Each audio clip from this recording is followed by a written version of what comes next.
Okay, hey, this is what we're going to do. I'm going to show you some bokeh, and I'm using a 50 millimeter. It's a 1.4, and it goes all the way to 22. And I'm going to show you the different f-stops and the different bokehs with the subject, my lovely daughter right here. Say hi. And so I'll start at 1.4, okay? And I'm going to shoot in aperture priority, just to make it easy so everything else is equal. And I'm going to put it on ISO. Since we're outside, I'm going to put it on ISO 100, and we'll start it, like I said, we'll start at 1.4, and here we go. And here's a shot at 1.4. I'm going to focus right on her eye, so she's going to look right at me, and I'm going to focus right on her eye.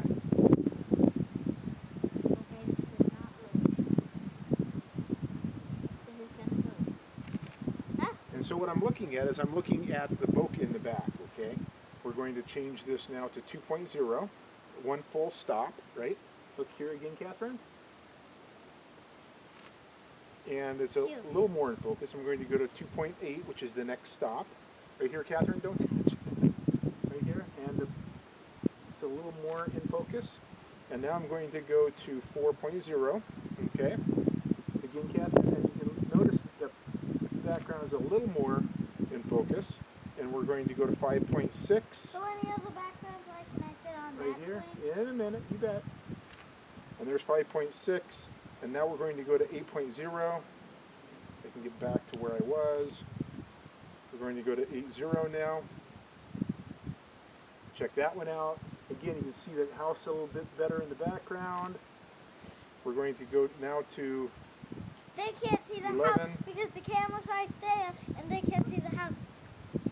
Right here, 11, and now I'm going to go to 16. 16. In here. I can see the moon in your... You can hear the shutter start to slow down, so that one might be blurry. F22. Oh, that might be a little blurry as well, but you're seeing the background a little better. We're going to go to... So there are the f-stops. F1.4, and my 50 millimeter opens up as wide as F1.4. Notice how my daughter is isolated. It really isolates the subject, and everything else is blurry. So the background, you can't even tell that's a house back there. When I get to F22, you can now tell there's a house in the background. It doesn't isolate her so much. But also know that at f1.4, the shutter speed's really quick, really fast. And at f22, more light needs to enter so that shutter stays open longer.